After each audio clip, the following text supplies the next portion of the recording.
Is it live? Oh yeah, it's been live for like 2 minutes now. I just wanted a dramatic pause before we dip into this thing. Let's.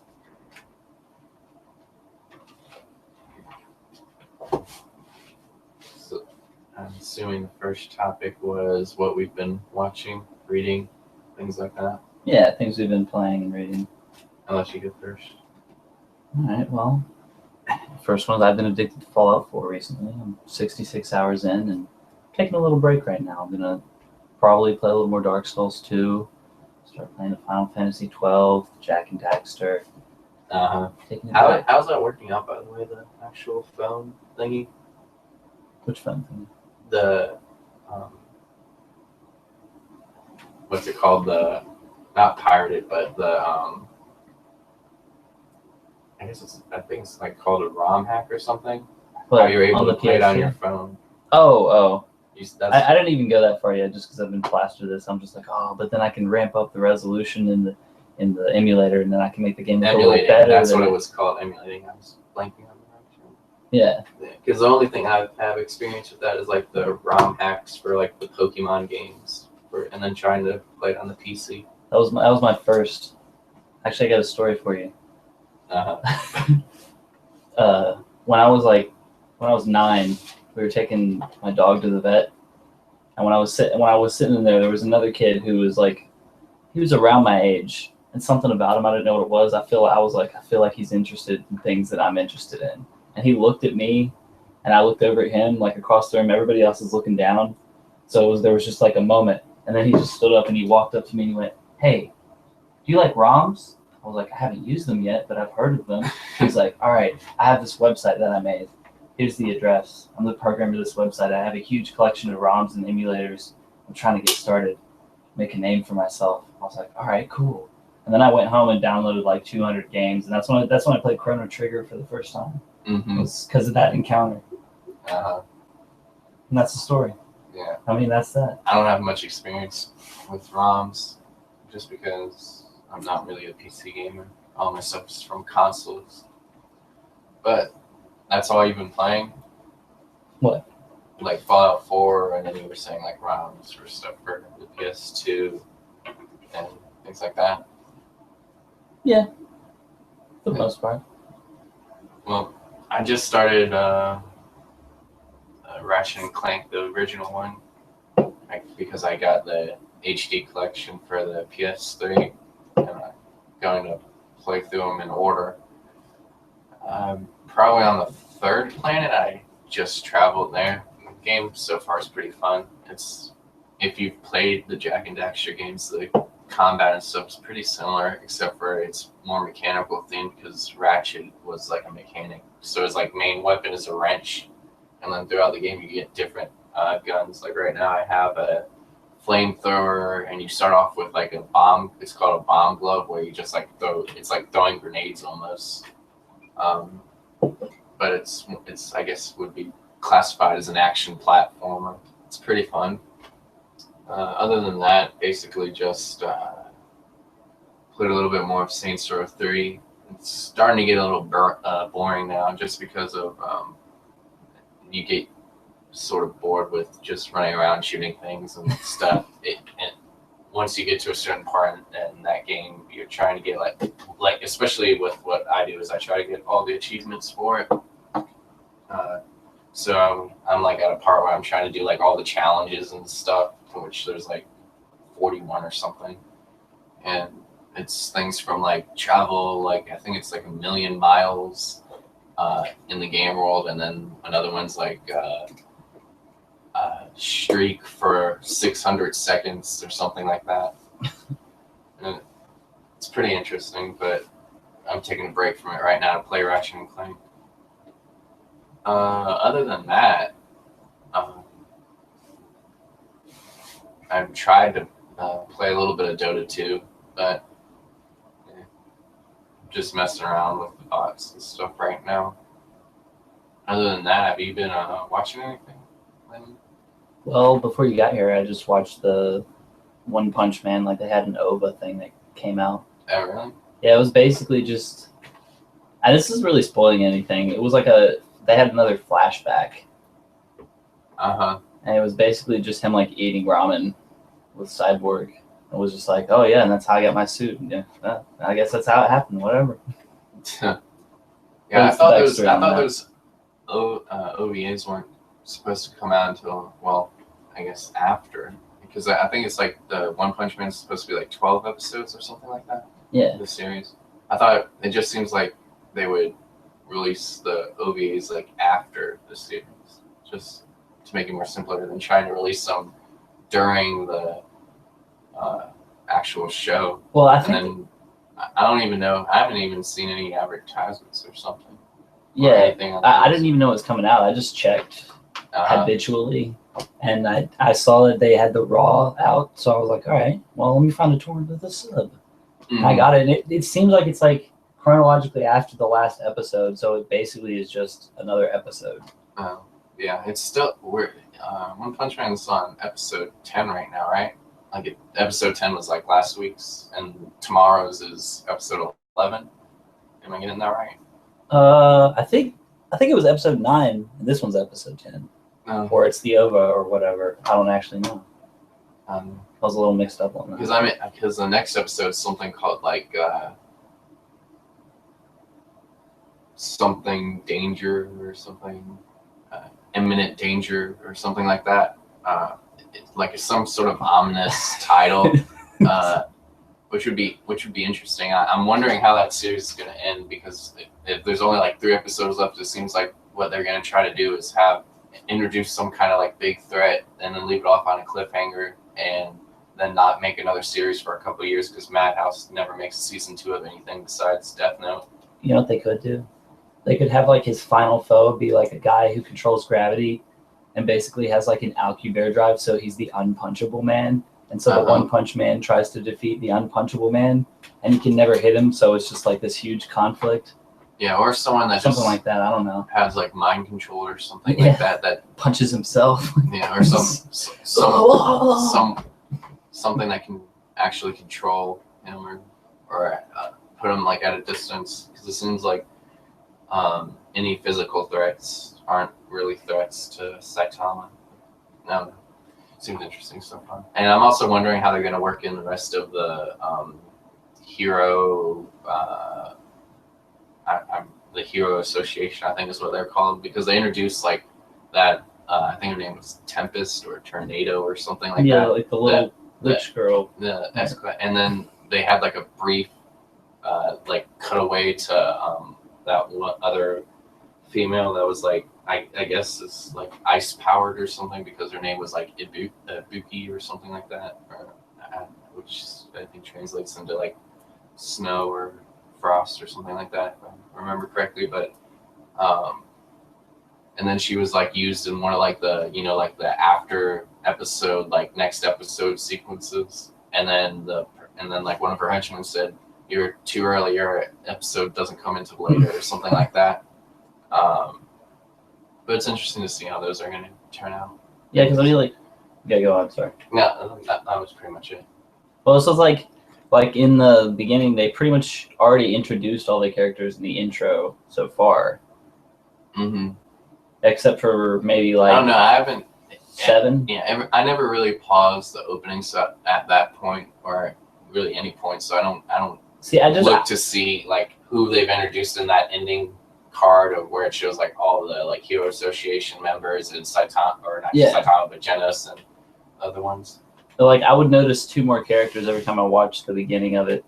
Well, I started paying attention to it more just in the part where he's punching the star guy. Because it was like, I think that's supposed to be like an Easter egg for like some kind of Mario Galaxy thing or something. I know his face looks so dumb though. It cracked me up, and I just noticed a bunch of things that I didn't before. I was like, oh, I guess all the characters are kind of in the beginning there. Mm-hmm. Other than, I mean, now that we're talking about anime. Whoa, hey. A little transition here. What's going on? I've also been watching Gundam, because Gundam comes out, or the Gundam Iron Blooded Orphans comes out, like, I think Sunday morning, like at like 8 a.m. usually.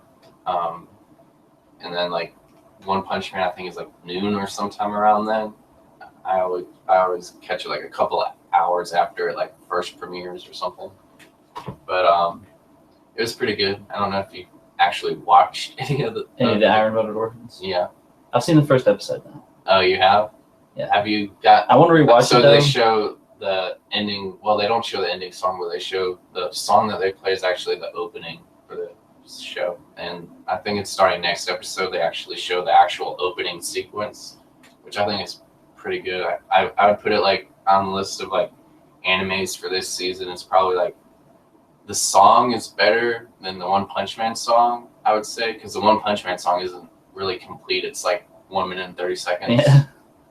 But that One Punch Man opening sequence is better than the Iron-Blooded Orphans sequence, because the Iron-Blooded Orphans sequence is sort of like just showing like the characters that are in it, and then like the Gundam and like little like scenes from the show a little bit, like from the first like couple episodes, if I'm remembering correctly. It's really good. I think it starts off first episode is sort of slow, and then from then on it gets better. And then where I'm at right now is actually really good. The past couple of weeks I've been enjoying it. I think more than One Punch Man. Yeah, that's it. The thing with Gundam is it's like, well, they're all long series. all the shorter series. I think there's a few that are shorter. Well, those are OVAs most like of the time. 12 episodes, and those are always they have like 3 characters who are like the main focuses of the story. Well, yeah, stuff like 8th MS Team and like War in the Pocket and things like that. Those are all like meant to be like shorter, contained stories within like I believe it's called the Universal Century Timeline or something. Because there's like in Gundam there's like one big timeline. Yeah. And then I think that's called the Universal Century, or if I might be getting confused with something else. But and then there's like the another timeline that's like that sort of more into the future, that sort of like where I don't know if you've seen Gundam 00, but that's where that one falls into, and that's actually another good series. But it's so funny, the anime or the Gundam fans, I guess specifically since we're talking about Gundam, because they always like shit on like the new Gundam that's coming out, but then when another Gundam comes out, then they say, oh well, the previous Gundam was like amazing, like, because that's what I've been hearing a lot with like Iron-Blooded Orphans. A couple of reviews have been saying that it's good, but they don't know if it's as good as Gundam 00. Back when I was watching Gundam 00 when it first premiered, everyone was saying, oh my god, Gundam 00 is so fucking boring. And I think I know why. Like, it's because of the longer Gundam series, like the way they world build, it'll be like the lower tier characters go to a general, and the gender like he drops some like lore words around. That's not how Gundam 00 worked though. Because if you saw Gundam 00, the main story is that the main cast is part of I don't remember what they're called, but they're sort of like not mercenaries, but mercenary. It's sort of hard to explain because they're like there's like I believe there's like 2 governments, and then the Gundam 00 people are like sort of they have Gundams, and what they try to do is like prevent conflicts and things like that between like different planets and things, and it's pretty interesting. But like the very first episode, I believe if I'm remembering correctly, focuses on just the main cast, and they don't really do a lot of world building in that very first episode, because it's like when they meet, it's like they're on a mission or something like that. Right. So it like goes into a fight, and then it's like the episodes after that do a little bit of world building. But that Gundam series wasn't really about the world building, but it was more about like the characters and like their connections with like specifically the main character's connection with like one of the rulers or princesses of one of the poorer nations and things like that. Maybe it's like this is a weird comparison, but it's like I've been watching Fargo, and the first season is in 2006, and the second season is in 1979, and then it's like a lot of people when they watched the second season that like the ratings dropped off because people were just like, yeah, but I kind of got attached to those characters in the first season.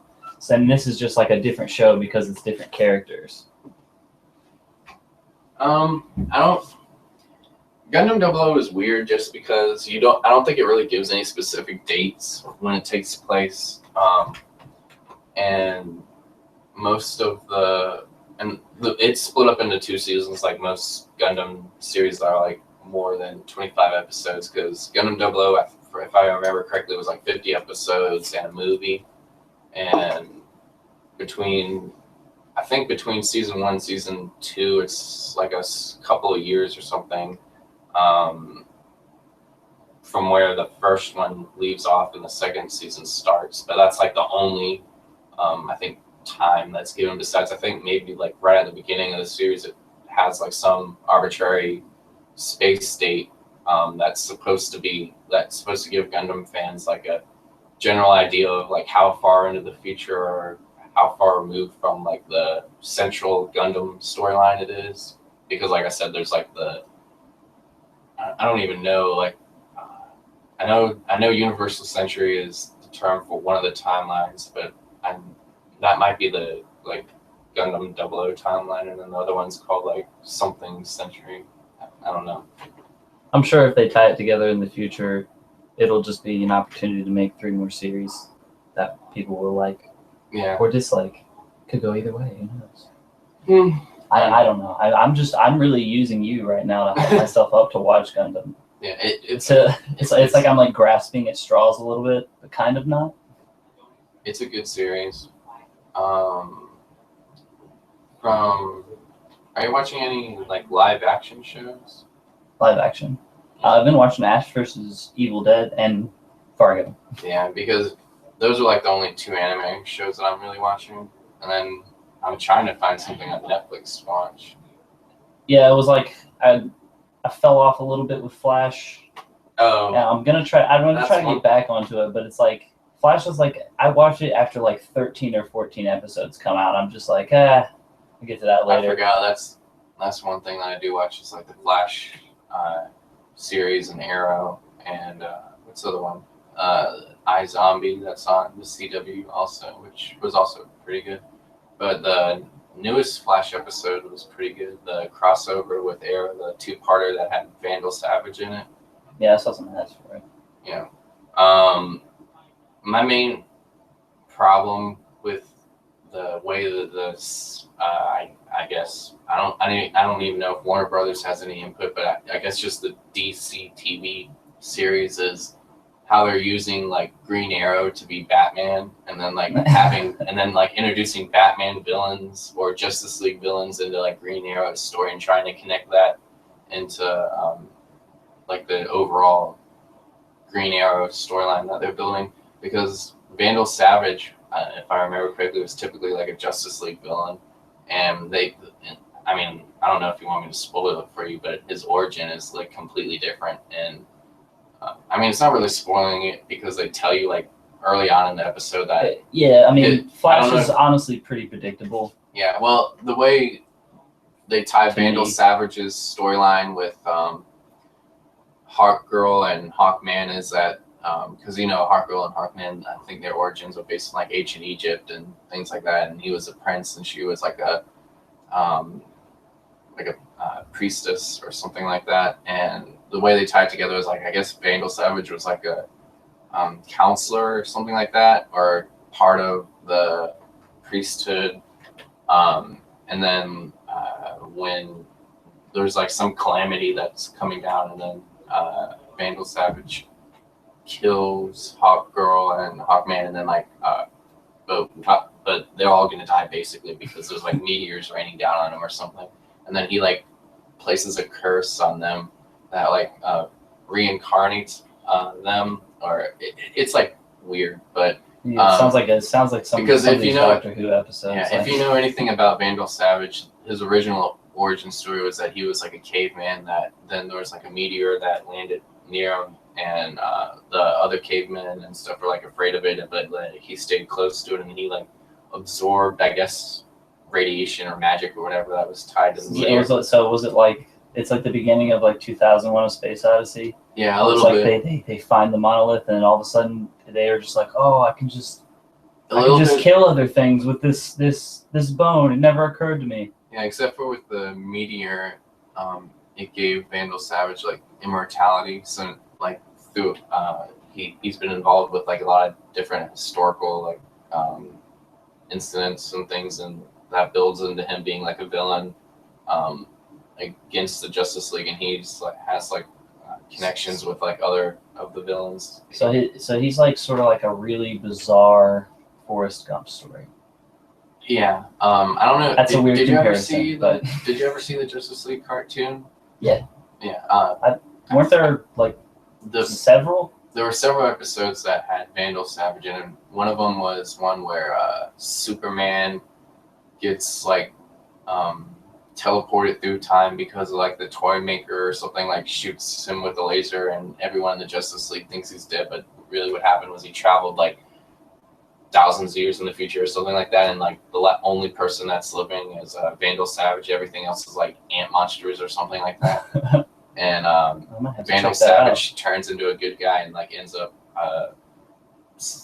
sending Superman back in time to like sort of make history right again or something like that. Or Superman's history. However, I don't know how the time travel logic exactly works for that. I mean, it was just basic time travel where like Superman got transported through like a wormhole or something into the future, and then they're trying to create like a wormhole for Superman to go back in time to when he was originally transported, like a little bit before then, so that he doesn't get transported in the future again, and then can like then affect the planet differently, because the way the timeline worked was with Superman not being in that timeline anymore, then like stuff just went to hell and stuff, and then eventually I guess aliens came and or like alien ant monsters or something came and then took over the planet and killed everyone besides Vandal Savage. But why did they leave him alive? Well, because he's just immortal. Like he's an alright guy, I guess. Well, I think they couldn't kill him because the way he's immortal, but it's like if there's that many of them, you'd think they would like try to like cage him or something. Yeah, trap him somewhere. I don't remember. I think he's also like on the run from him and stuff. So it's never. I don't think it's really ever explained like how he survived or anything like that. But it's interesting. And then he ends up like sacrificing himself anyway at the end, so it doesn't really matter. But of course. Yeah. So yeah, this week's episodes of Flash and Arrow are pretty good. I mean, I don't want to spoil it because actually I think it was pretty good. It was probably like besides the Reverse Flash episode, or not the Reverse Flash, Professor Zoom's episode, where like him and Barry fought. It was probably the best episode of Flash this season. And for Arrow, it was also really good. I sort of liked the Constantine episode a little bit better, just because it had Constantine in it. Yeah, I gotta watch Constantine too. I do too, but he was really good in that show, or really good in that episode, even though it was like very bare bones, and they sort of just used him as like a MacGuffin to like solve the Sarah problem and things like that, but not the Thea problem, just the Sarah. But it was interesting, and I don't know. Have you seen any of iZombie? I have not. I've seen nothing. It's pretty good. Synopsis, William. I mean, if you like, it's basically like the main character who is a doc. I think I told you this. Is like a doctor that goes out goes out on a party, and then there's like a mini zombie outbreak, and she gets turned into a zombie. And then it skips forward a couple months later, and she quit her job, broke up with her fiance, and now works in a morgue and is able to like eat brains, and then like gets like memories of the brain she just ate and things like that. It eventually wears off, but and then she like while the brain is in her system, like she gains like personality traits of the people that the brain is connected to, things like that. It's pretty interesting. If you like, I don't know if you've ever seen Psych. the Psych. TV show on the USA Network. Yeah, I started So- watching Psych around the same time as I watched Monk. It's sort of like that. I would say the comedy's a little better, but it's that same kind of like snarky humor in some points. But the storyline overall is really good, and it has some good characters in it. The main girl that plays, her name's Liv, which is just a play on words, but because her name's Liv and her actual name is I think Olivia, but everyone just calls her Liv, so it's just a funny play on words. But it's a good series. Sounds good. Good time waster. I think the first season is on Netflix. Then now, like the past 5 episodes or something like that are on the CW. Very good.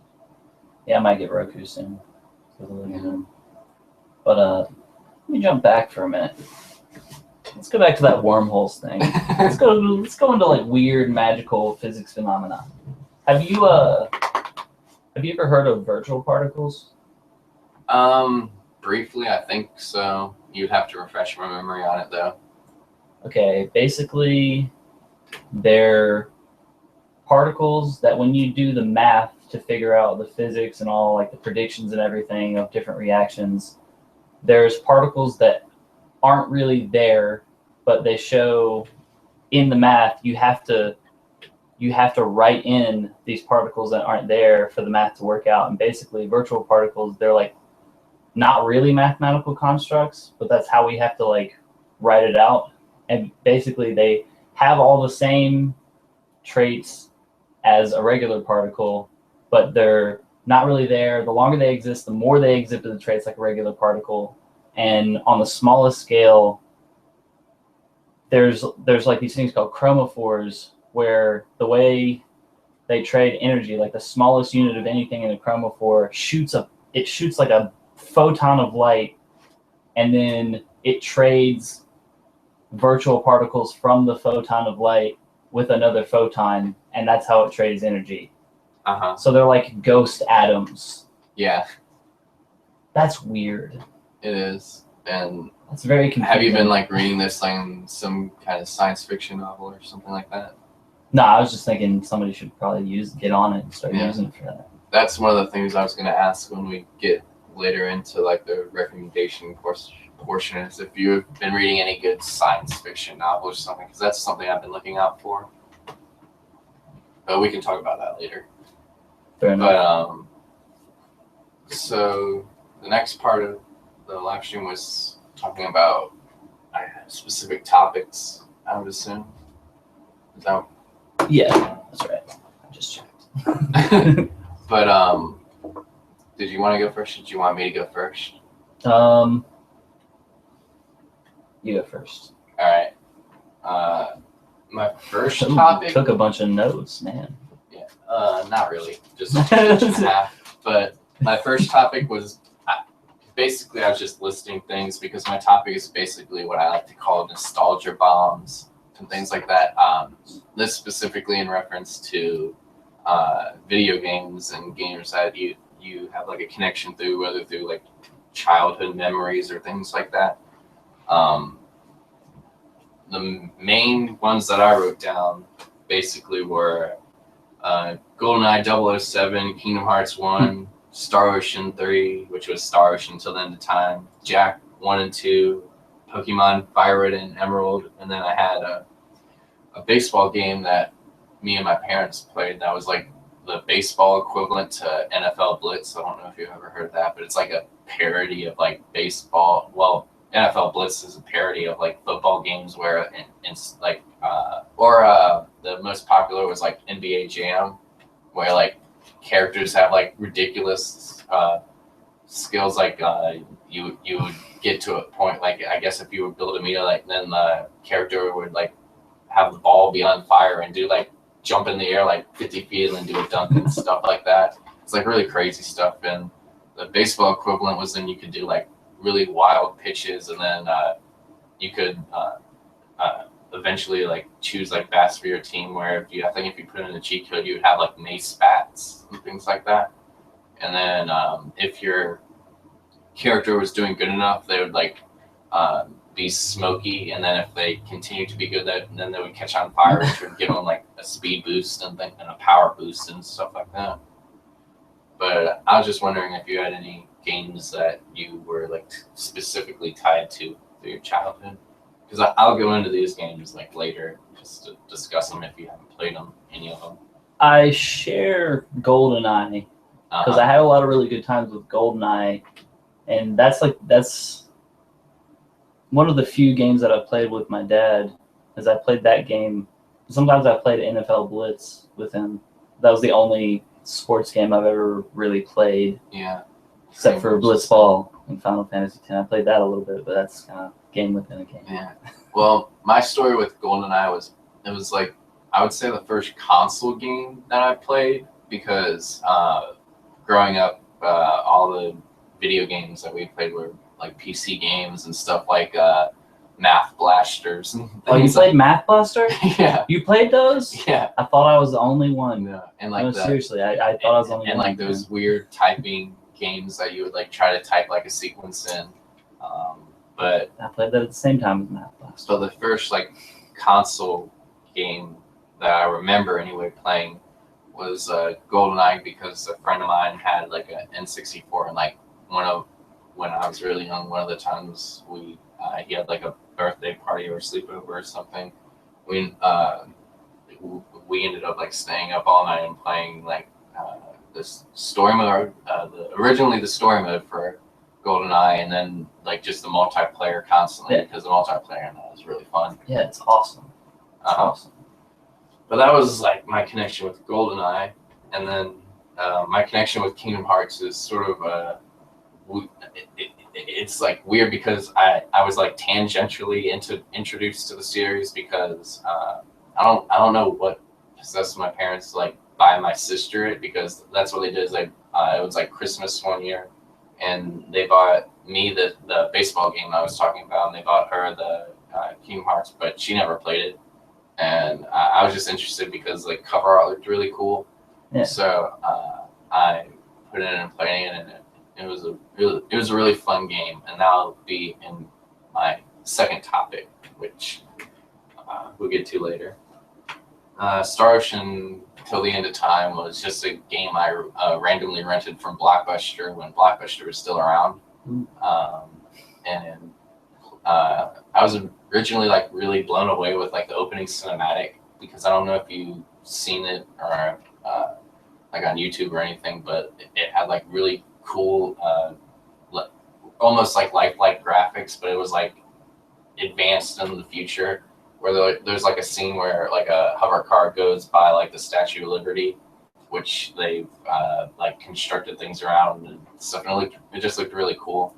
I think I remember telling you the Star Ocean series is basically like JRPG Star Trek, and it's because like the Federation and things like that, and a lot of Star Trek elements get translated into the game series, and it's just like a really fun game, and probably has like one of the best next to like the Tales of series, with like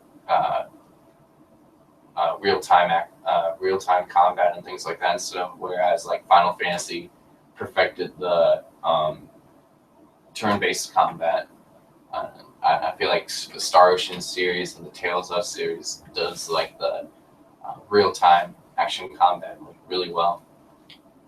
And then Jak 1, Jak 2, you said you tried to play them, or you like downloaded them or things like that. I'll probably play them today.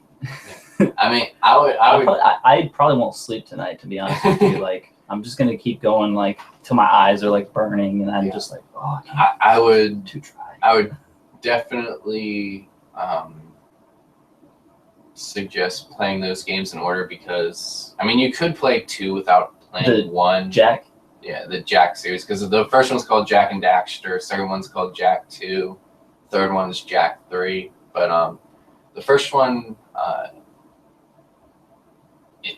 between the first and the second one, there's like a 2-year time skip, and the second game does not really a good job of telling you about like the first game, but it gives a good synopsis of the way the first game ended, and then translating that into the next game. And like a lot of the elements don't really because I can basically it's not really a spoiler because it happens not. It doesn't really have anything to do with the end of the first game, and it only has to do with the beginning of the second game, where basically they go through a portal that eventually that Jack and Daxter and the other two people, which I won't spoil. Wasn't one like a professor or something? Yeah. Well, because the way that in the Jack series, there's like I forget what they're called, but they're like sages or something, like shamans are like and it's called like eco, which is like a power source, and one of them is like the green eco sage or something. And when they go through, I forget the reason why they were going through a portal. I think they were trying to test some sort of vehicle, I won't spoil it because then that is spoilers, but suffice to say there's a portal that opens up, and to escape what's coming through the portal, they like rush off into the portal, and that transports Jack and Daxter into what's called like Haven City, and they get split up, and then Jack is I think there's I like a saw 2-year the time skip. cinematic that happened in when I played the game. It would have more context and weight if you actually played the first game and stuff, because then you know like the characters. Well, yeah, see, because like the way I played the games is I was at the dentist's office, and sometimes there was a long wait, and it was perfect because everybody was too young to play the game, so it was like I had them all to myself. Right. And I played all the Jack games there, but it was like I would play a few levels, and the next time I would come back, the save file was like slightly ahead where I was, so it's like I got like little snapshots of everything here and there, and that's what made me want to play it. But then it was like part of me like felt like I sort of put it together some on my own, so I was like, I'll just put that on the back burner for a while. Yeah, I mean, like the main plot for the first one is really simplistic, and it's mostly just about adventuring and the combat and things, which is satisfying. The hero's journey. Yeah, I mean, the first one's pretty simplistic, but it's still fun. And the second one, it's a little bit darker. The storyline's a little more convoluted, and there's more twist in it. And the third one is much the same as the second one. There's a slightly bigger twist and things like that, and it like sort of culminates in what's intended to be the end of the series, but they sort of leave the door open for like future games, even though Naughty Dog hasn't made a Jack game since then. I think because it was like a third-party developer, well, not third-party in the traditional sense, but like another developer that made like a spin-off game for that no one really liked. And then I forget who did Jack X Combat Racing, but that was like another ancillary title that not many people played and didn't really have much relevance to the main core series. Yeah, I think Mario Kart's pretty much got the platformer like side racing game thing in the bag. Yeah. And the others are like, yeah, we just wanted to be like Mario Kart. Yeah, I mean, it's a little bit more extreme than Mario Kart just because it's like actual weapons and things, and it's like some weird what's it called, death race scenario. I just got like a really funny visual where I just see Mario Kart, except it's just like somebody just shoots a bunch of turtles, but instead of like Mario like trying to dodge them, he just gets up on the front hood of his car and just like shoots them with like an AK-47 or some shit. Yeah, I think part of the inspiration for that side game was like Death Race or something, even though I don't remember. I don't think the characters actually die in that game, or like they just black out. Or death is part of that. I think it's mostly just to do with like there are like really high stakes for winning the race, and there's like I think Jack gets into the race because someone took someone he knows hostage or something. I don't remember that game that well because I only played it like once for like an hour and didn't really like it that much. But yeah, I mean, you managed to say a fair amount about it. Yeah, well, that's just good job. That's just how my memory works. It's sort of like a filing cabinet that I can just like pick things from, and then. Is it like Dreamcatcher? Yeah, like that movie. You remember? I don't think I remember that movie, but It's Because it's literally like that in that movie. yeah. What? That's just the way my memory works, but that it's fuzzy in other areas. But that was just like my main topic. And I was wondering if you had any like what would classify nostalgia bombs or games that you would have a really high connection to. Well, a lot of people say this one, but Ocarina of Time was a big one for me. Because I literally wept at times playing that game to myself. I literally just cried because I like got so into it.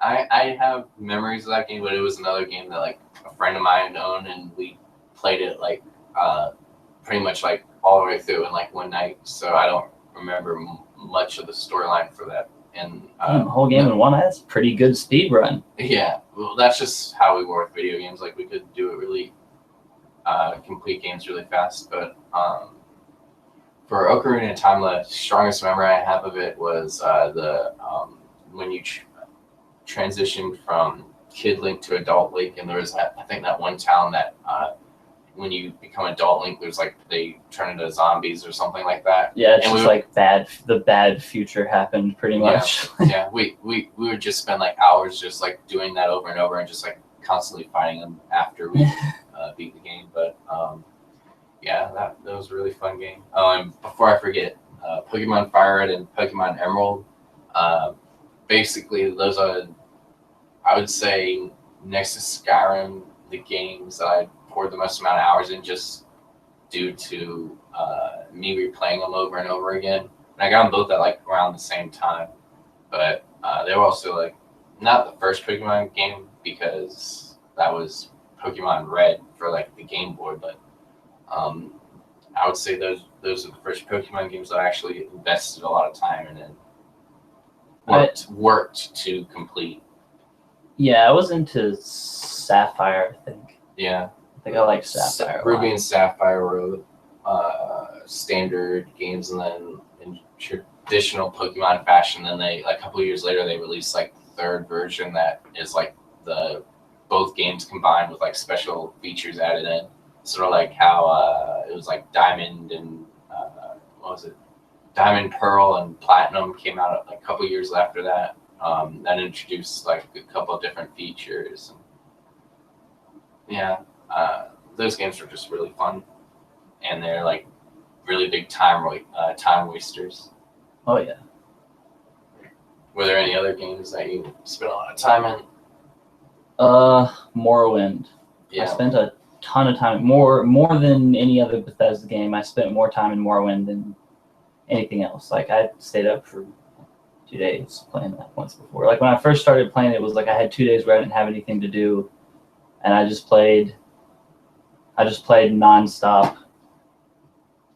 Yeah, Morrowind is one of the. It was the music. The music was a part of it too. It was like when you got really sleep deprived, the music was like just soothing enough and just stimulating enough that it would help you play longer. I felt like, and then like the sounds, like I got used to. It was like triggers to me. The sounds of every menu item, like it was like I would dream about them for like weeks after playing. So I had to play more. Yeah, that was sort of my experience with Skyrim. But yeah, Morrowind is one of the games that are on my ever-growing backlog of video games that I need to get to because I bought the what was it called, the Elder Scrolls Anthology Collection for the PC, which had like all the Elder Scrolls games up to Skyrim with like all the DLC and stuff that it came out like I don't know, like a year or two ago, or maybe like 2 or 3 years ago for the PC. And it's just like all the Elder Scrolls games in this really cool box set thing. Good games. I do have a few more. Sonic 2. I have good memories from Sonic 2 and then Sonic 3 and Knuckles, like where you could plug the cartridges into each other and it would like combine both games together. I have most memories with Sonic 3 and Knuckles, but I have more nostalgia about Sonic 2 just because it was the very first game that I ever played. Mm-hmm. And I played it at, I think I was 4. I played it at a friend's house, and I don't know, the music and everything just stuck with me, and I never forgot it. Did you ever play Sonic Racing? Very briefly. It like wasn't a good game, but the music was like so upbeat and so uplifting that it kind of made the game. Yeah. My experience with the Sonic series is kind of weird because it wasn't until later that I played like the main series Sonic games. I played, I think it was called like Sonic Adventure. Was it like Sonic Adventure 2 or something? I don't remember the actual title, but it's the one of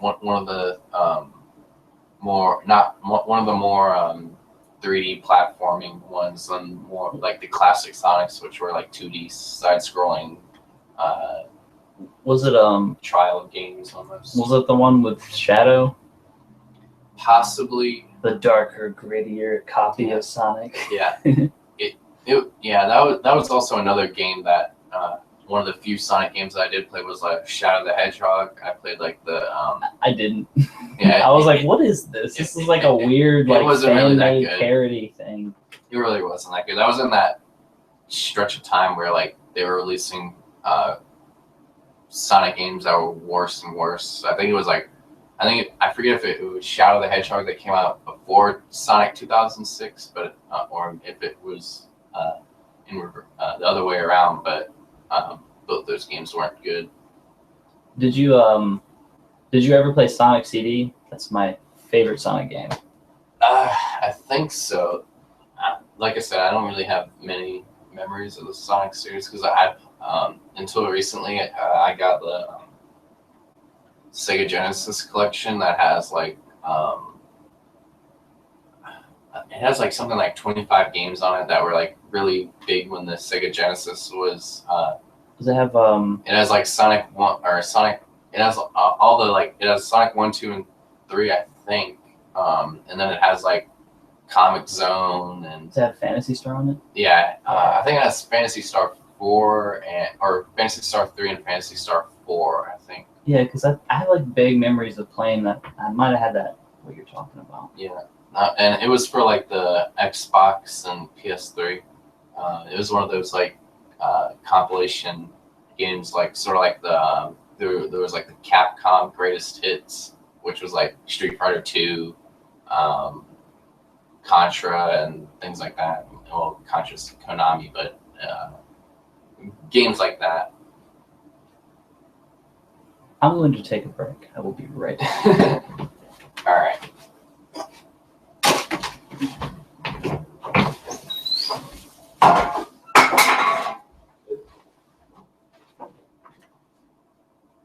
And while he's gone,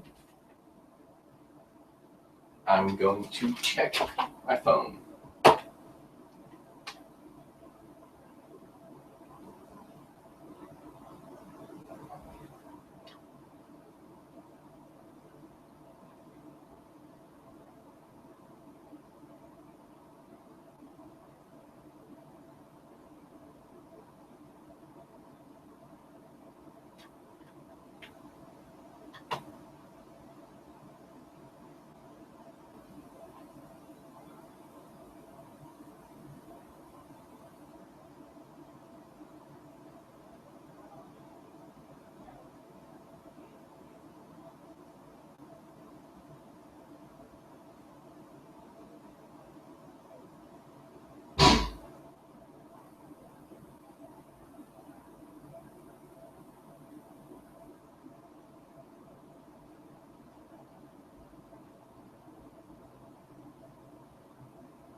Were there any other games that you were particularly attached to, nostalgia-wise? Or did you want to move on to your topic?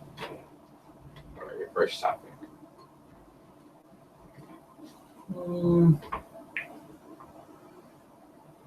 Chrono Trigger was a big one.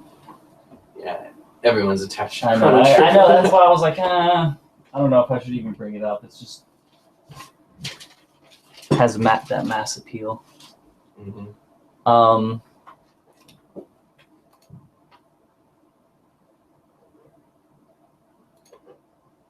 Suppose we can move on to my topic. Okay. I might have to pull up a few searches so I can get my quotes right. But my topic is useless, optimistic sounding gibberish. Okay. They made it's like it's like when people say stuff like hope, change, progression.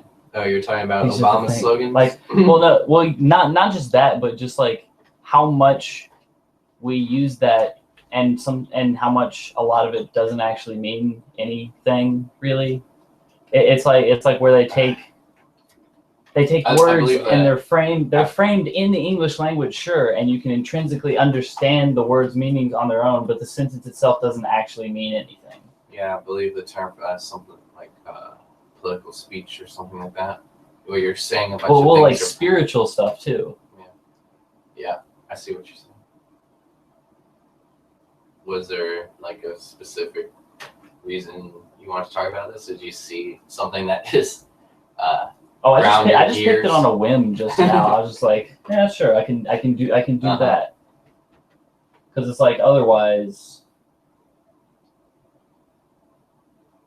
I'm not sure what else to talk about. I don't know, I just thought it was interesting that people fall into that pitfall so much.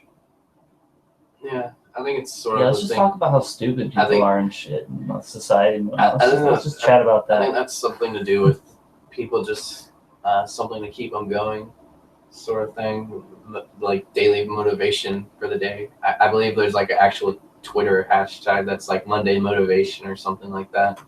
But I don't know. I never really needed that. I guess just some people are more vulnerable and need something to keep them going than other people. It's like, but why does it make them feel good? I don't know. I don't understand. It just makes them feel a certain way. I don't know. Well, like, okay, it's like when somebody says they know you,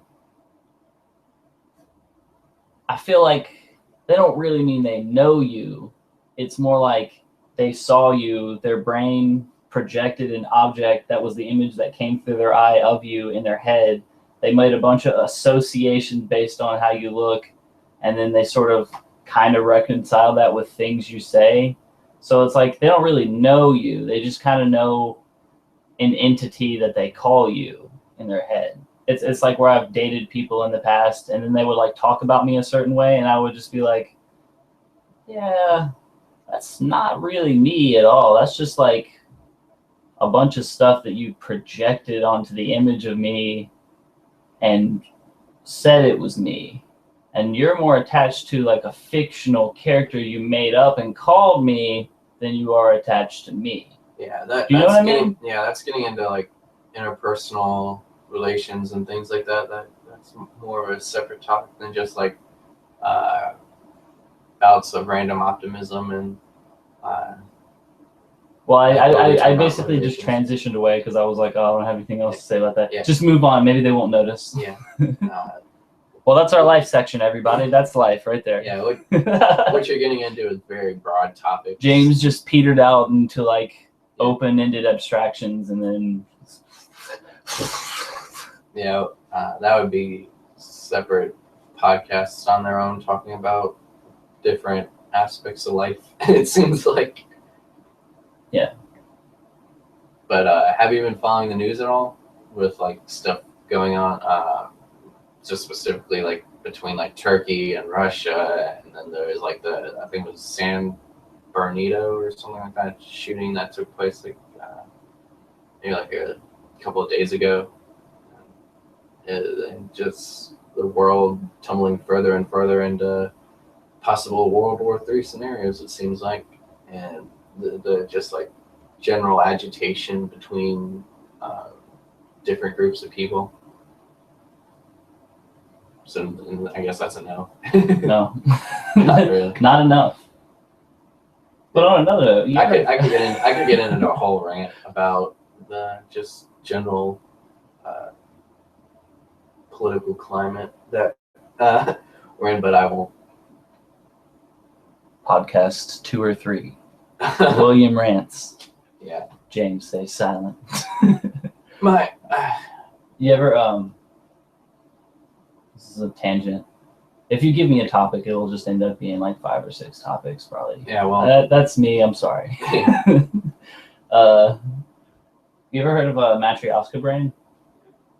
No, I don't think so. It's pretty cool.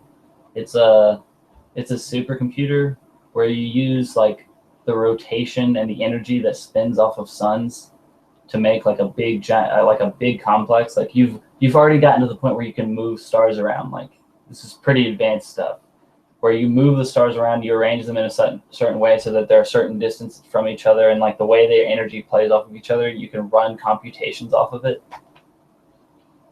Yeah, I haven't heard of that specifically before. And was that just something you just wanted to bring up? It just popped into my head. Well, my next topic, depending on how fast I go through my notes, could take not a lot of time, or it could take a lot of time, depending on like if I get sidetracked or something. But it's basically part of something that I don't really want to do weekly, but sort of like on my own, because eventually I want to make a website that I would just review video games that I've played, sort of as like just if anyone was interested, and just for my own, I guess, sanity, just to have something written down. But I do get into those stages of like just wanting to review a particular game that I found interesting or something, and maybe not doing like a whole video on it, and instead just writing a really long piece on it. But this specific topic is sort of, I guess, a mini review / rumination on Kingdom Hearts 1. This one's, I guess, I don't want to say more towards 1.5 Final Mix, because that was or the collection that came out a couple of years ago that had the Kingdom Hearts 1, Chain of Memories, and then I forget the third game that they just had like cutscenes of. I think that was what's it called, like Recode or something. I don't remember what that was called, but the Kingdom Hearts series is interesting because when it originally came out in the worldwide release, it was I think it was 2001 or 2002 maybe. I might be getting my dates mixed up, but when it came out, there was a period of time, and then Japan released the Final Mix version, which is sort of like not a Game of the Year edition, because there wasn't like DLC back then. It was more of like a special edition of the original game with several added features, some extra bosses, sort of like if you ever played, I believe one of the Final Fantasy games, maybe it was like Final Fantasy IV, that had an initial release, and then they had, when they ported it to Game Boy, I think they had something called like After Story or something that was put onto it, which was like sort of like an epilogue to the original story. I haven't played it. I got it for PSP, but never got around to playing it. But it was just an interesting series of events for and there have been several iterations of the Kingdom Hearts games that have had those Final Mix versions that originally only came out of Japan until recently, when they released the 1.5 remix and 2.5 remixes for the PS3, which then included the Final Mix versions of those specific games. But going back originally to Kingdom Hearts 1, it's before you get too lost in the woods. The way I split this up was basically just a basic gameplay, audio, visuals, and story sections, spending a little bit of time on each. maybe for anyone that's listening, or even James, just sort of like aspects of the game that I found interesting that may get you to play the game, because I do consider it probably one of the best PS2 games that were ever released. The first one? Yeah, the first and the second one, because they were both on the PS2. The second one, in many ways, is an improvement on the first one. Just when it comes to gameplay, they made things that I don't want to say sped up combat, but just made the combat overall less clunky and more. I don't want to say streamlined, because that's often a negative connotation in gaming, but more of a, I would say, in ways more simpler, but also could be more complicated in terms of like combos and different. I don't want to get too far into it, because that's Kingdom Hearts 2. Right. But suffice to say, Kingdom Hearts 2, many people consider a better game than Kingdom Hearts 1. I personally like the story of Kingdom Hearts 1 more than Kingdom Hearts 2, and I'm a big story person, so that, in my mind, makes, and also just overall nostalgia factor, makes me place Kingdom Hearts 1 maybe just slightly above Kingdom Hearts 2, even though I recognize Kingdom Hearts 2 is probably the better game. But getting the gameplay of Kingdom Hearts 1 back to the original point of the review / rumination, like I said earlier in one of my previous topics, it's very, it's a really fun combat system. The way I would term it is sort of like Devil May Cry Light. It's not in the extreme of being a spectacle fighter, but in many aspects, it takes some of its cues, I would say, from the Devil May Cry series, and probably not in the literal sense, because I don't know the connection between Square Enix and Capcom, in the sense of like if they influenced each other or not in those specific games, but I would say probably Devil May Cry opened the door for more people to use that style of combat or in their games. But it's a very fun combat, and if you ever eventually get around to playing it, I would say you would agree. Or even like even like sort of, I don't want to say it's sort of the same combat as Star Ocean, because Kingdom Hearts is more freedom of movement, and the combo system is more freer instead of like specific inputs or skills to use, even though there are skills, which I'll get to later. But yeah, that real-time combat overall, I would say, is very enjoyable. And as far as in PS2 terms, it's probably one of the best combat systems that's on the PS2. In terms of, especially since it's a JRPG, and JRPGs usually are more turn-based combat, Final Fantasy. But yeah, definitely a very enjoyable combat system. As far as like going into like the actual how combos and skills work, in Kingdom Hearts 1, you had these things called ability points, which was part of like your skill section, because if you actually go to the menu, you had like a equipment section which you could put items on that would increase your stats. And then you had like I don't want to say like a quick button or or a hotkey, but like there was like a menu in the overall HUD of the game that you could like, I forget the exact button input now, but that would like bring up like a quick menu of like your items that you could use, like say if you were in the middle of a fight and your health got really low and you needed to use a potion, instead of like pausing the game and then selecting, which you couldn't do anyway, because once you were in combat, if you push pause, like the start button, it just paused the combat. It didn't like allow you to enter your menu, but you had to do that through the actual like like I was saying, the HUD input, but once if you were to select a potion and use it, and then it would use it, and you could, and the way it worked was like you had like an overall expanded inventory, and then you could put inventory items that had specific overall effects into like an item list or an item, a mini inventory, Like a where little, you could, like a favorites menu, yeah, sort of, sort of. yeah. I know you're saying it it's wasn't sort of, like a hotkey. it's hard to explain because when you say stuff like that, it has a different connotation with PC and console gaming. But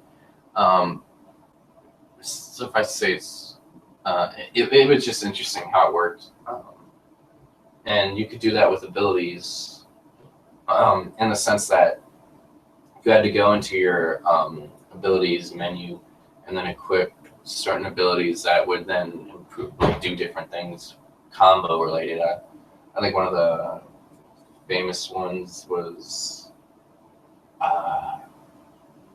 Ars Arcatum or something like that, which was like a specific combo that ended with something that did like a lot of damage. And then there was something called like Sonic Blade, which was sort of like a where the main character take a sword and then do like a lunge sort of thing that she got by beating a boss, which I won't spoil. And overall was you had like a limited amount of not in the sense of just when you, depending on level and equipment, you had a certain limit to abilities that you could put in your, for lack of a better term, abilities hotkey sort of thing. And like, say you would have like, you would only be able to put like an amount of like 9 ability points into a combo system, and then you would try to like finagle around that to put like combos that you want to use into that for like a quick, like you said, favorites sort of thing. What's this? Oh, we talked a little bit. I said a little bit about bosses. Bosses in this game were really interesting because if you know anything about Kingdom Hearts, basically it's a fusion of Disney characters and worlds mixed with Final Fantasy, more Square Enix or Square characters, thrown together in a mismatch with its own overarching story, which I don't really want to get into just yet. And bosses were, if I remember correctly, were mostly Disney characters, although there was a few exceptions with Final Fantasy characters. And the boss battles overall were really interesting. The one caveat, and the caveat to the whole game, is the camera system. It was really clunky, especially in the first game. Before the 1.5 remix thing, the original game, I don't remember if you could actually change how the camera worked. It was one of those old PS2 camera systems where it was like an inverted camera, which I always hate, and it was really clunky, and especially in like boss battles or battles with a lot of enemies that you want to specifically like move the camera to like get a better look at the boss or enemies that you're fighting. It would like mess around, sometimes move too fast or move too slow. It was probably the biggest negative of the whole game overall. They improved it a lot in Kingdom Hearts 2 and made it more fluid. But if you can get over the clunky camera, the gameplay itself is really, really fun.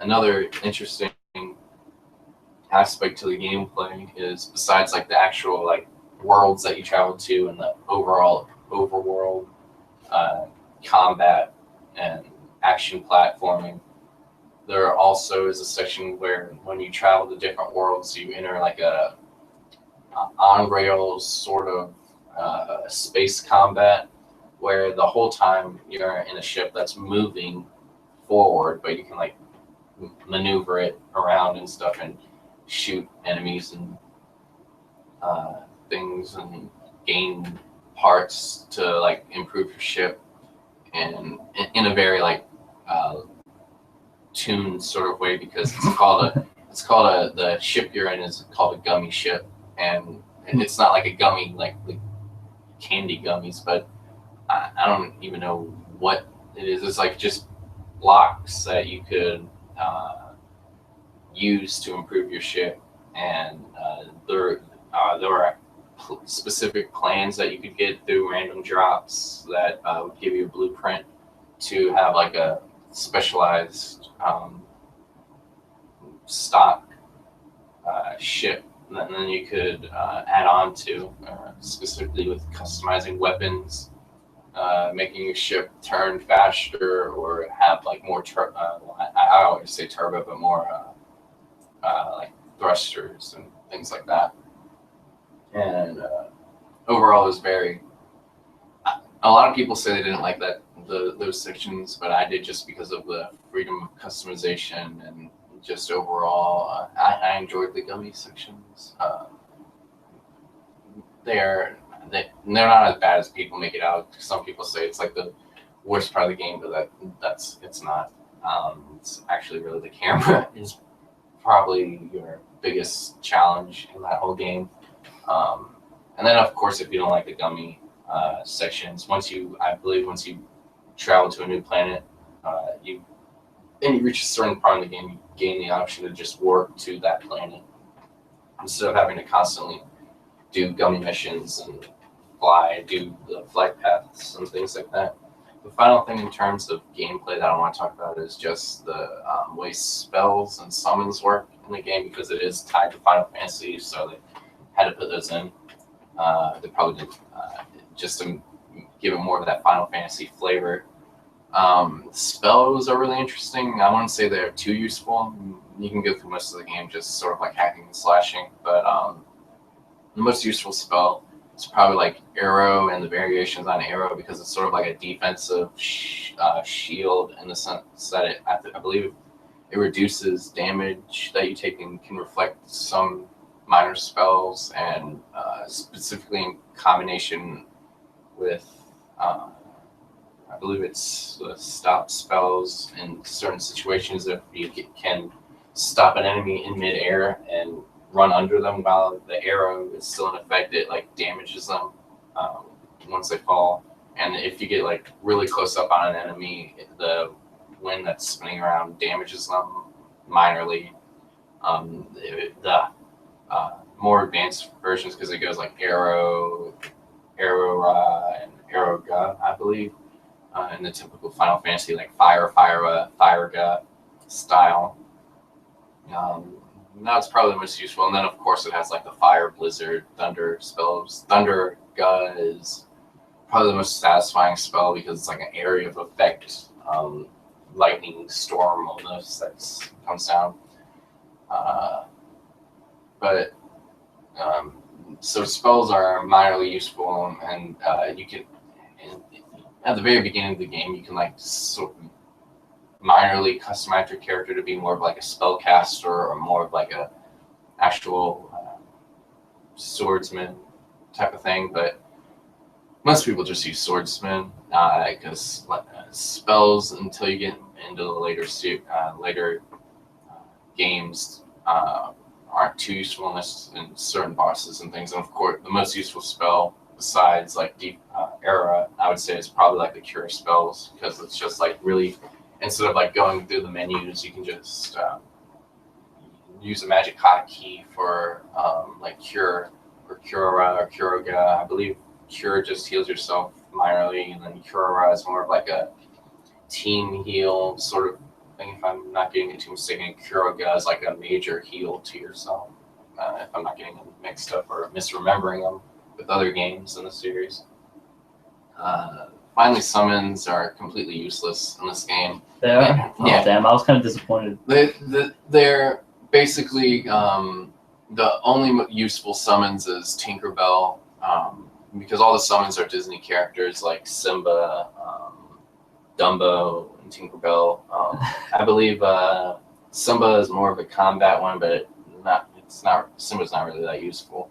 Dumbo like shoot but sort of in a sense buffs yourself, because what he does is he like shoots these bubbles that if you pick up off the ground, like rejuvenates your magic bar. I'm trying to remember the other summons. They're not really that memorable. Tinkerbell's the most useful because I believe the way Tinkerbell works is, well, it's an effect you can't. I don't want to say you can't die because I don't know if that's correct, but periodically Tinkerbell will heal you out. In effect, and there's like a time gauge that goes down the longer it's out until they dispel. Going to audio, of course, probably one of the most memorable things about the Kingdom Hearts series is their soundtracks, specifically like their main themes or their the ones they use in the commercials. Anyway, anyone that was a kid, I guess, or had access to TV when Kingdom Hearts first came out probably knows the song, or at least the main beats of "Simple and Clean." Very good song. The soundtrack in itself is awesome. I have it on my iPod. Probably the soundtracks itself are probably the most memorable video game soundtracks, besides, of course, Zelda and things like that.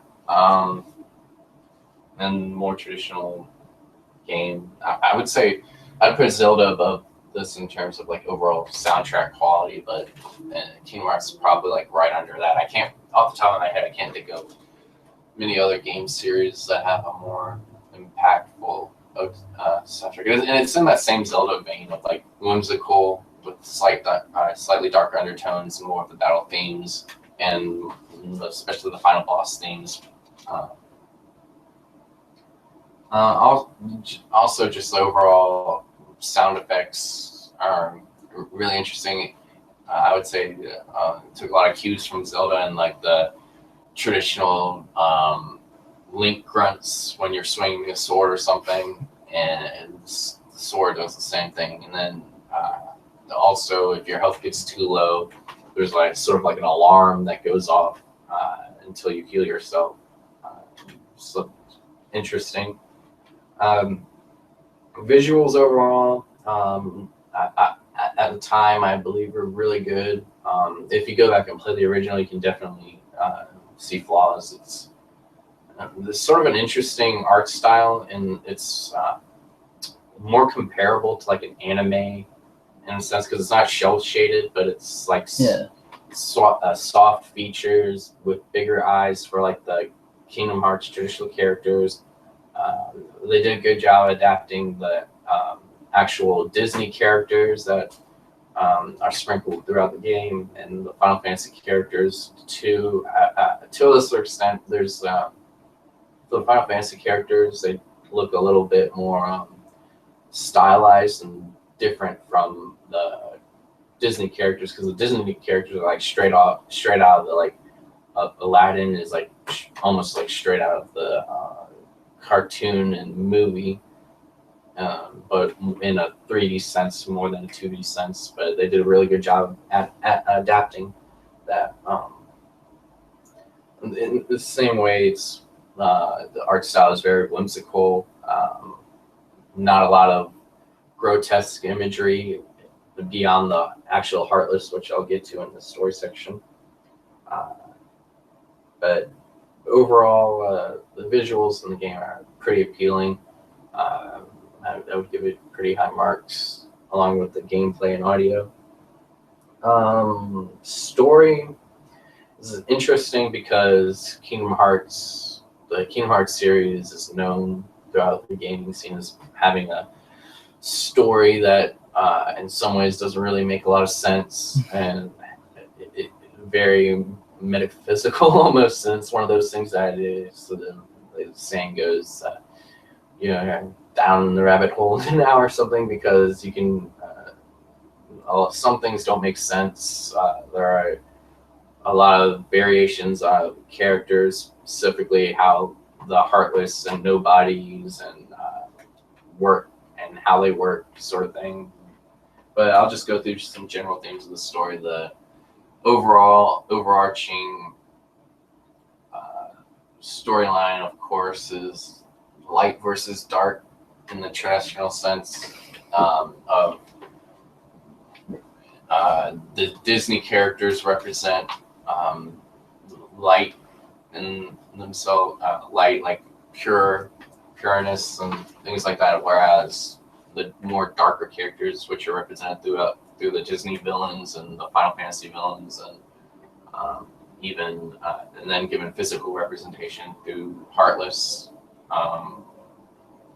very generic in the sense of it's a struggle of light and dark, and even though the main character himself doesn't really experience the traditional temptation of darkness, it's more, I don't want to spoil it, but it's more of the ancillary characters that go through that, where as the main character is almost Mary Sue in the way that they're protected from darkness. Unless they well, I don't want to spoil it, but there is something that happens later in the game. Heartless are interesting in the sense that, for an example, we'll just take a typical resident of this universe. They have a heart, not in the body sense of like a heart that functions as controlling blood flow, but more of like a innocence sort of style, a goodness to them. When heartless or darkness is introduced, they can lose their heart, and when they lose their heart, that transforms them into a heartless. And this has consequences by there are different heartless are the main enemy of the game.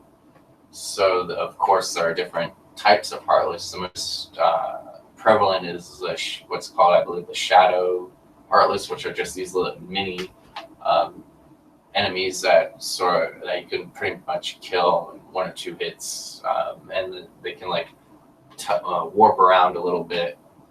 But then heartless can go through many stages and even get to the point of being mini bosses in and of themselves. And then once you get towards the end of the game, there are heartless that have swords and can teleport and can fly. So there's a good amount of variation between the enemies, but the basic premise is that when a good person has their heart devoured or taken by a heartless, they themselves become the heartless. And it's sort of the generic, almost like a Borg in the Borg Star Trek sense of you have a character that can then become assimilated into a Borg and then become like a drone to the overall collective. And although in the sense there's not really a main thing that's controlling the heartless, they're almost like the Zerg without the overmind. They're like a swarm of bad juju that can eventually destroy planets, because that's what the main conflict in the story is, that the main character's planet has been taken over and then is eventually destroyed through the heartless, and that's where what's called the keyholes are, or the link between the different worlds. When a keyhole is vulnerable to the heartless, they can get in and eventually corrupt the planet, and then eventually destroy that planet, and then using the links between the different worlds, which is getting very confusing, they can travel to other planets and then create more heartless, and eventually destroy that planet, and so on. Also, just touch on it briefly, Trinities are a big part of the game. There's actually a thing called a Trinity that if you use a certain button prompt, it will give you different rewards based on the level. I believe it's like blue, red, green, yellow, white, and white is like the highest or something like that. And it's just something that if you notice, because they're very small, and you activate it, it gives you certain rewards. But there's also trinities in the sense that starting the game, it's you, the main character, Sora, with your two childhood friends, Sora and Kairi, not Sora and Kairi, Kairi and Riku. And then once stuff happens, then there's another trinity of you, the main character, and then there's Donald and Goofy, which are like your party members throughout most of the game, which you can swap out depending on certain worlds. Like the Neverland world has Peter Pan, which you can swap one of them out and have a party member with.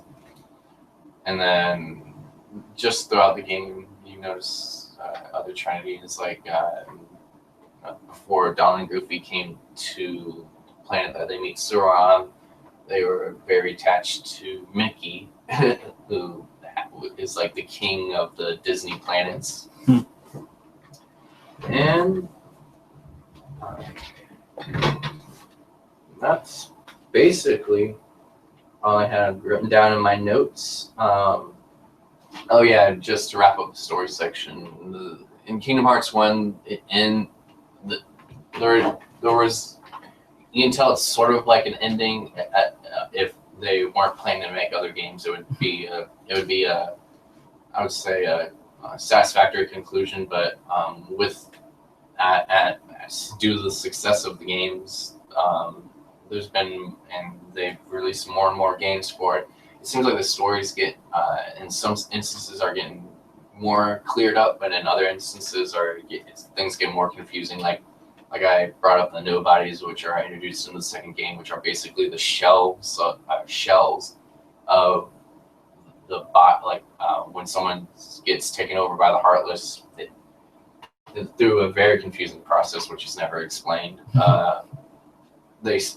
You split into the Heartless, which are sort of the projection of emotion and what would be classified as a heart in the Kingdom Hearts universe, and whatever is left over, basically the shell of the body of the being that was taken over by the Heartless is left, and that then forms a nobody, what's called a nobody, which in the second game are sort of the equivalent of Heartless. There's different types of nobodies, and the main villains of the second game, called Organization 13, are 13 powerful nobodies that can control nobodies and Heartless, and there's a whole other story. But anyway, Kingdom Hearts 1, fun game. Don't want to get too much further into that.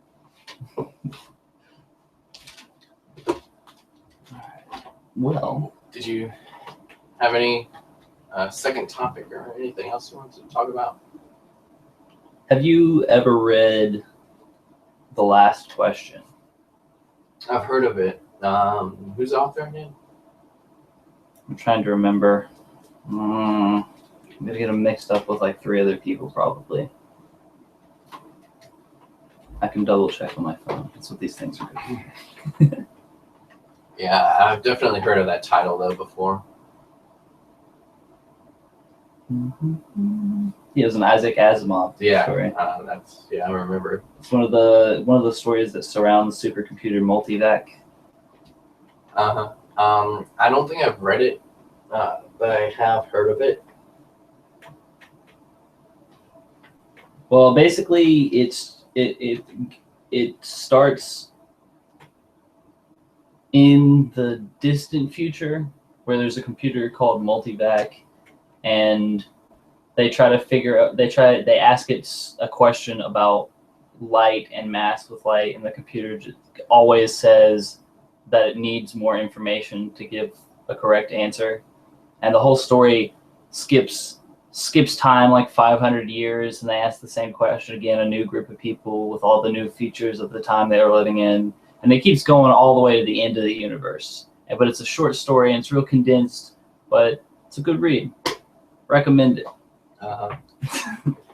Well, I guess we can just skip to the final section of the podcast, which would just be simply titled Recommendations. I can just give mine out real quick.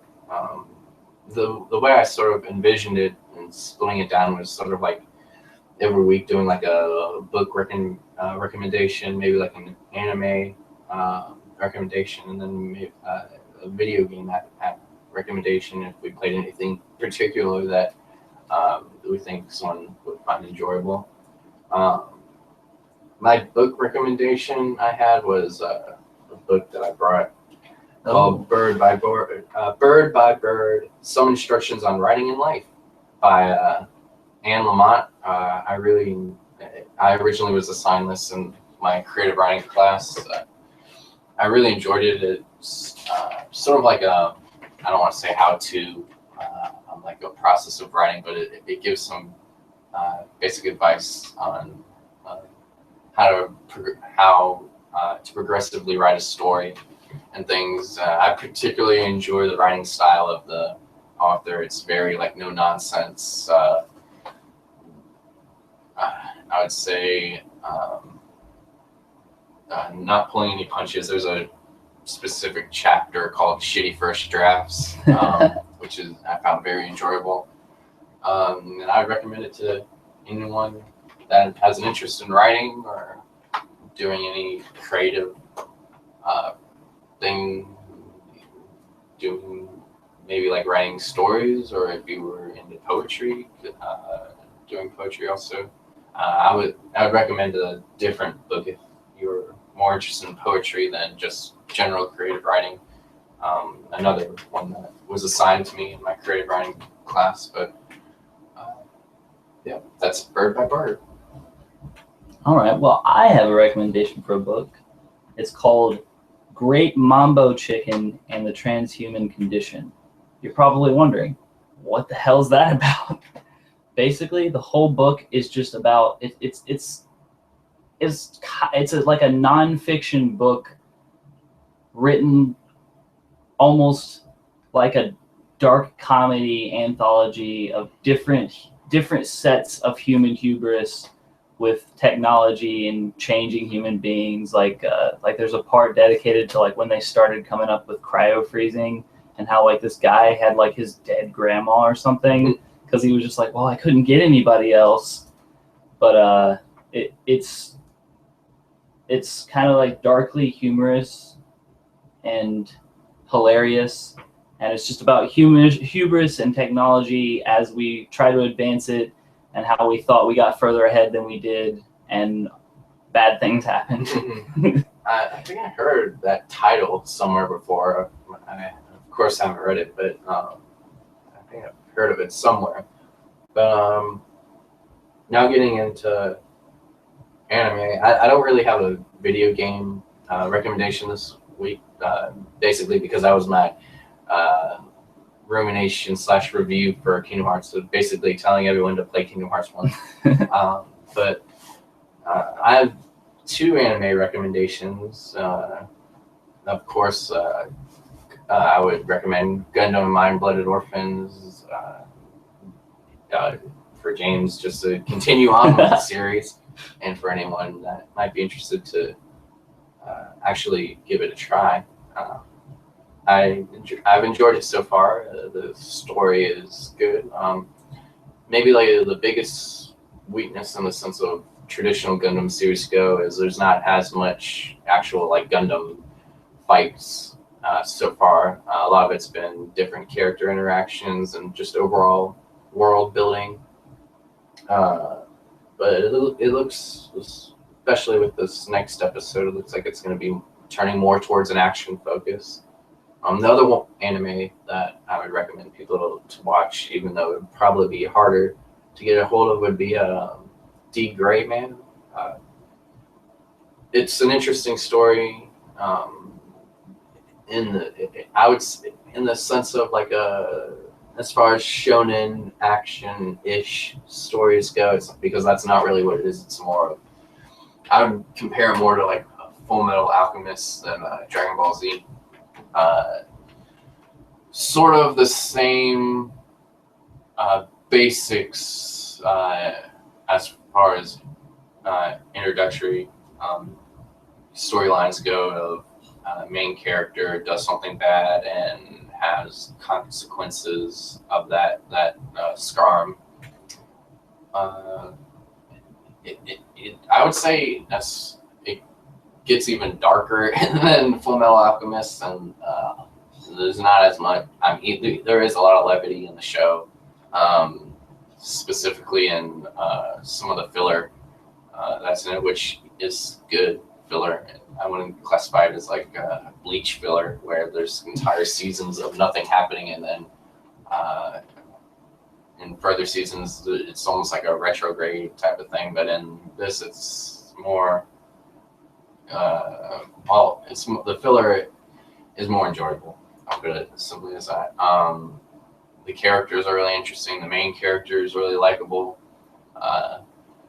The main villains, because there are multiple, are also handled pretty good. There's mystery to them. I don't. Anyone can look up the basic synopsis because I feel like it would take too long to explain. But basically, there's these things called innocents, which are pieces of some. I think it had something to do with God. It had had a giant, some kind of magical artifact that then was split, and I think it's 103 different pieces of innocence that contain within them like supernatural powers. The main, I guess you would classify them as good guys, even though they're not really, are called exorcists, which can use innocence to defeat the Kuma, which are, I guess you would say, they're not demons, but they're like shadowy creatures that are controlled by the main antagonist who are also searching for the innocence so they can destroy it, and then the main antagonists are trying to find the specific innocence that would destroy all the other innocences. And it sounds really confusing, but I would definitely recommend it. Really, as far as it's hard to classify the action and the scenes because it's all an animation and stuff, and it's different for different people. Some people would like that this sort of style, some people won't. The animation overall is pretty good. It's a longer series in the sense I believe there are 100 and I forget how many, 103, maybe 110. I forget the exact number, but it's over 100 episodes. And they only have, I believe, like 50 some that are dubbed. Even though this is an older series that came out in like 2007, I believe, or 2006. But it's a good series. The dub and the sub are good. Yeah, go watch it. All right. Well, I'm a little light on anime recommendations right now. However, anyone that hasn't seen One Punch Man, yeah, of course. Anybody who hasn't seen One Punch Man, go watch One Punch Man now, right now. But I got some movies I can toss out there. It's, Ex Machina was a good one, and all the previews of it seem to portray it like it's like some like crazy action thriller, but it's less of an action thriller, more of like a slow burn drama where characters are basically just asking different philosophical questions about life, and it's like the android, or I guess the AI, the person basically is not powered by a bunch of complex, clever algorithms and rather runs off of stochastic processes like our cells and cellular life does. That's that's the core of it. I don't want to say anymore because I'd rather you just watch it. Watch it. Go see it. Mm-hmm. And another good one is Nightcrawler, which is about a guy who gets into the profession of night crawling, which is where you basically get like a police scanner in your car and you just find areas in town where there's a chance of certain crime rates, and you wait around, you speed up there, and you try to show up pretty much after somebody gets shot up or something, and then you film as close as you can, and then you sell it. So you're basically selling snuff films, and then that's kind of like the whole morality of it. Mm-hmm. Go see it. I had a movie recommendation. My final recommendation was, I believe it's a Korean film. I may be getting it mixed up in terms of region, and country, but it's on. I think it's still on Netflix, but it's a really good. And it's called The Man from Nowhere. I blanked out and started going into talking about it without actually giving the title, but it's a really good action crime. I don't want to say drama because not in the traditional sense of drama, is because it's basically something happens, main character goes and is shooting through a gang to save somebody type of story. Sounds pretty generic, but the way it's played is I felt was pretty refreshing. The action's really good in it. Has an interesting ending, and just the set pieces are really good. I don't recall any of the cast or director, but if you just search IMDb on The Man from Nowhere, I'm sure you can find it. A really good movie, and it's on my Netflix list, but it might not be on Netflix anymore.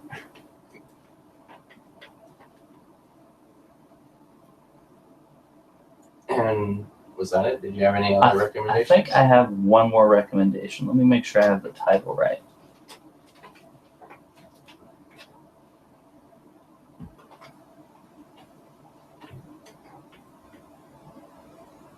I know what it was. You ever seen The Man Who Wasn't There? No, I don't think I heard of that either.